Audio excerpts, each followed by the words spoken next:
A Worldview from London with Adam Gilchrist. Tension sort of ratcheting up around China and Taiwan, and in response to Taiwan getting all smoochy with the USA. It looks really a lot like a kind of rehearsal for an invasion. Absolutely that. For the last 3 days, the way that China's military exercises have continued around Taiwan, they encircled the island, they practiced maneuvers, missile strikes. They didn't actually fire any missiles, but they rehearsed that. They shared this information with the world. So it's not just finger wagging, it's fist waving, isn't it?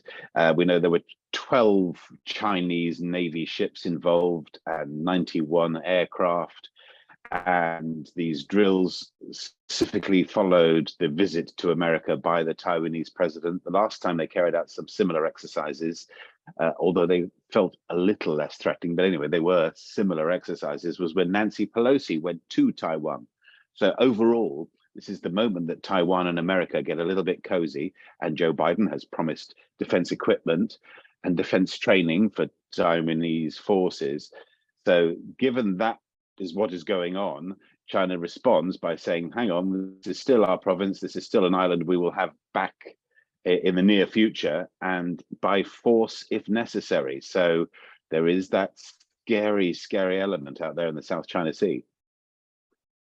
And Adam, look, the Dalai Lama is a man, I'm sure, of infinite holiness and so on, and a life to be admired, etc., etc., etc. But he has not been immune over the years to saying things that really should not be said. And his latest, "Will you suck my tongue?" is kind of, it's eye-opening. What was he trying to get across? It does rather damage the reputation, doesn't it? When he's there, he is the Tibetan spiritual leader with a young boy. We don't know how old, but he looks youngish. I don't know, 8, 9, something like that. And we know that when they meet, the Dalai Lama motions to be kissed on the cheek, then kisses on the lips, and then says, "Do you want to suck my tongue?" and has now apologized to the child and his family. But I get the idea that this was horsing around. I get the idea that the Dalai Lama, whilst, as you say, a very spiritual man, a very well-regarded man, high on integrity and honesty, and has a certain charisma and charm, and maybe he's not entirely in touch with the real world, if I could put it like that. Maybe he's not entirely aware of what certain things mean. So his horsing around, his horseplay, when looked at like that, just looks appalling. Could the Pope do something similar? You think about other spiritual leaders who are slightly removed from normal life. You'd rather hope there'd be somebody who'd step in and stop it, or have a word, or maybe there'd just be something within that would stop him. Does this change our opinion of the Dalai Lama? Dare I suggest it does, doesn't it? It has with me, and I don't want it to, but it has. This is a guy who went too far.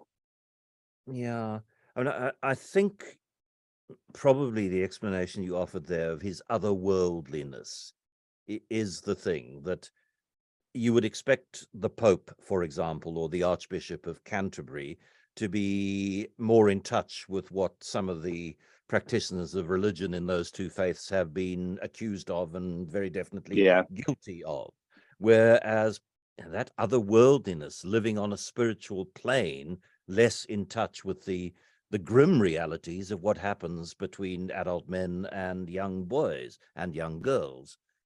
So yeah, but I'm with you, Adam. I do think that's no. There's a rep damage, isn't there? Yeah. It's hardly the best PR for, not that the Dalai Lama needs good PR, but yeah, there is that damage to reputation, isn't there? And it feels real. But do you know what? He's also apologized. He's obviously seen the error of his ways. Maybe we forgive and forget. Maybe. See anemones. Do you say that? Easy for you to say. I love this bit of research. This is at a Swiss university.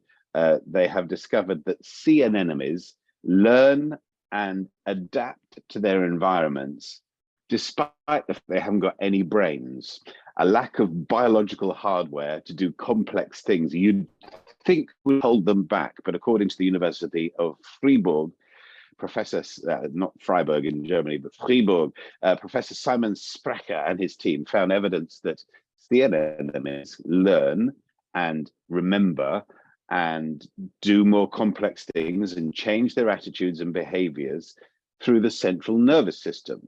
You'd think this might well be true in other simpler creatures. Is this true, for instance, in bees and ants and even simpler insects and so forth? The Scarecrow in The Wizard of Oz was wrong. You really don't need a brain, which is, of course, a very good argument in school, at work, for politicians, footballers, radio presenters. It's just a little thing. We only need a nervous system and we're fine. I think I might be absent the CNS as well as absent the brain. Adam, thank you very, very much. We will chat again